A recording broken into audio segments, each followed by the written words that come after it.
Asia में चीन की दादागिरी खत्म करने के लिए अब नया गेम प्लान तैयार हुआ है। क्वाड के बाद भारत को एस क्वाड का ऑफर मिला है।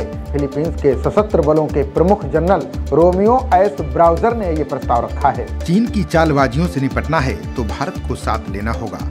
अमेरिका को ये बात अच्छे से समझ आ गई है, तभी एस क्वाड में शामिल प्रमुख देशों ने भारत को इसमें शामिल करने का प्रस्ताव दिया है। बता दें कि अमेरिका ने भारत को बिना साथ लिए इस संगठन का निर्माण किया था। अब उसकी समझ में आ गया है कि एशिया में बिना भारत को साथ लिए कुछ नहीं किया जा सकता है। बता दें कि भारत लंबे समय से क्वाड का हिस्सा रहा है। यह ऑस्ट्रेलिया, भारत, जापान और अमेरिका का एक ग्रुप है।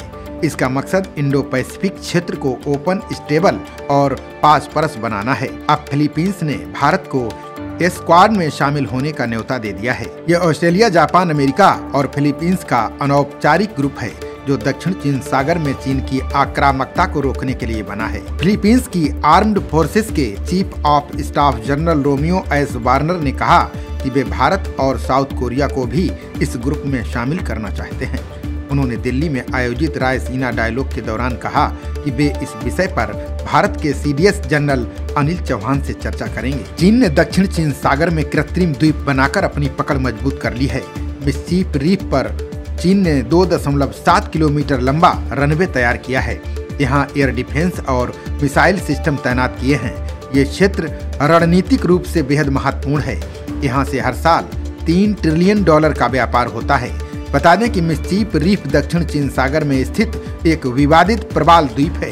ये स्प्रेटली द्वीप समूह का हिस्सा है। ये क्षेत्र चीन, फिलीपींस, वियतनाम और अन्य देशों के बीच क्षेत्रीय विवाद का केंद्र बना हुआ है। चीन पूरे दक्षिण चीन सागर को अपना क्षेत्र बताता है, जिससे उसका विवाद फिलीपींस, वियतनाम, मलेशिया और इंडोनेशिया जैसे देशों से चल रहा है। 2016 में अंतर्राष्ट्रीय अदालत ने चीन के दावे को खारिज कर दिया था, लेकिन चीन इसे मानने को तैयार नहीं है। भारत पहले ही इंडो पैसिफिक क्षेत्र में अपनी समुद्री उपस्थिति बढ़ा रहा है। पिछले साल फिलीपींस को ब्रह्मोस सुपरसोनिक क्रूज मिसाइलों की आपूर्ति भारत फिलीपींस सैन्य सहयोग का एक बड़ा कदम था। भारतीय नौसेना हिंद महासागर में चीन की गतिविधियों पर करीबी से नजर रखे हुए है। भारतीय नौसेना प्रमुख एडमिरल दिनेश के त्रिपाठी का मानना है कि भारत की जिम्मेदारी है कि हिंद महासागर क्षेत्र में शांति और स्थिरता बनी रहे। हम समुद्री सुरक्षा को सुनिश्चित करने के लिए तैनाती बढ़ा रहे हैं। फिलीपींस के इस अनुरोध के बाद अब ये देखना दिलचस्प होगा कि भारत इस गठबंधन का हिस्सा बनता है या अपनी स्वतंत्र समुद्री रणनीति जारी रखता है। भारत फिलहाल क्वाड और अन्य रक्षा साझेदारियों के माध्यम से इंडो पैसिफिक में अपनी उपस्थिति को बढ़ा रहा है।